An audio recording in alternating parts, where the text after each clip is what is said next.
자, 미국의 대통령 선거가 이제 윤곽에 잡혔습니다. 물론 당선 확정이라고 얘기하면 안 되겠죠. 아직까지 투표 안 한 유권자들에 대한 예의가 아니지 않습니까? 그래서 일단 오바마 대통령이 재선에 성공 정도로 이렇게 뽑아봤고요. 지금 이 시각 들어온 현재 상황을 한번 보시죠.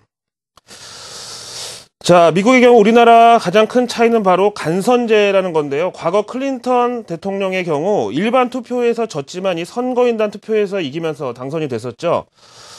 지금 화면에 보시는 대로 매직 넘버라고 하는 274표의 선거인단 이미 오바마 대통령이 확보를 한 것으로 나오고 있고요. 자, 538명의 대의원 투표 가운데 270표가 바로 매직 넘버라고 해서 과반수가 되겠죠. 그래서 오바마 대통령이 먼저 274표로 현재 당선에 한 발 가까이 갔다. 재선에 일단 성공을 한 것으로 판단이 가능하겠습니다. 자, 그렇다면 우리가 또 정치 방송은 아니기 때문에 앞으로 이 대선 이후 증시 전망에 또 집중해 볼 수밖에 없는 상황인데요. 자, 이 미국 대선 후 증시 방향성은 어떻게 될지 한번 같이 외신에서 힌트를 얻어보시기로 하죠. 화면 보겠습니다. 월가 증권거래소 트레이더들도 이 정치 상황에 대해서 관심이 상당히 큰, 현재 우리랑 비슷한 투심 전심 이렇게 말씀을 드리겠고요.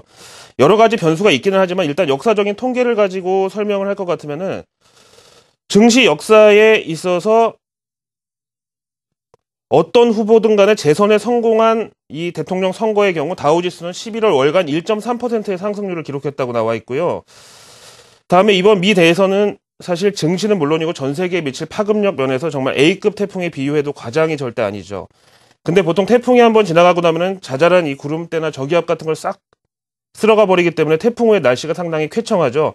대선 후에 이런 증시도 대형 불확실성 해소로 시계가 더 맑아질지 아니면 반대로 이렇게 또 시계가 너무 맑아서 그동안 감춰져 있었던 유럽 문제, 재정 절벽 문제, 그리고 기업 실적 둔화 문제 이런 게 다시 떠오를 가능성도 없지는 않은 것으로 보겠습니다. 다음 수치를 좀 확인을 해보실까요?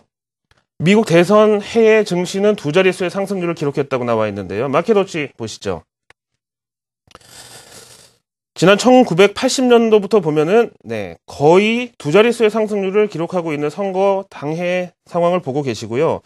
글쎄 올해도 저 정도 역사적인 평균 상승률을 좀 달성하기 위해서는 이제 두 달간 연말 랠리가 상당히 힘차게 진행될 수도 있다는 이런 가정도 가능하겠습니다. 자, 그럼 관련주의 흐름도 하나 체크를 해보겠는데요.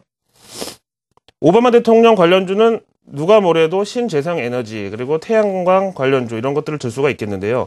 미국의 대표적인 태양광 관련 업체 퍼스트 솔라 보시죠.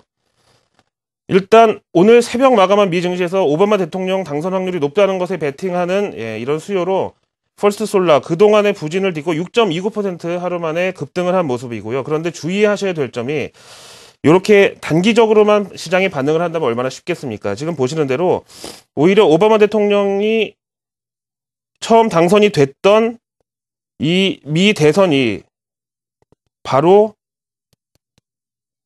이 시점에는 오히려 퍼스트솔라가 일시적으로 저점을 찍으면서 그동안 이 기대감을 약간 반납을 했다가 그 뒤에 다시 올라섰다. 이렇게 해서 미국 태양광 관련주까지 한번 살펴보셨습니다. 자, 생각보다 빨리 윤곽이 나왔고요. 이제 내일 아침 방송부터는 제가 선거 후 관련 업종과 선거 후 증시 동향에 대해서 집중적으로 한번 체크를 해서 보여드리기로 하겠습니다. 고맙습니다.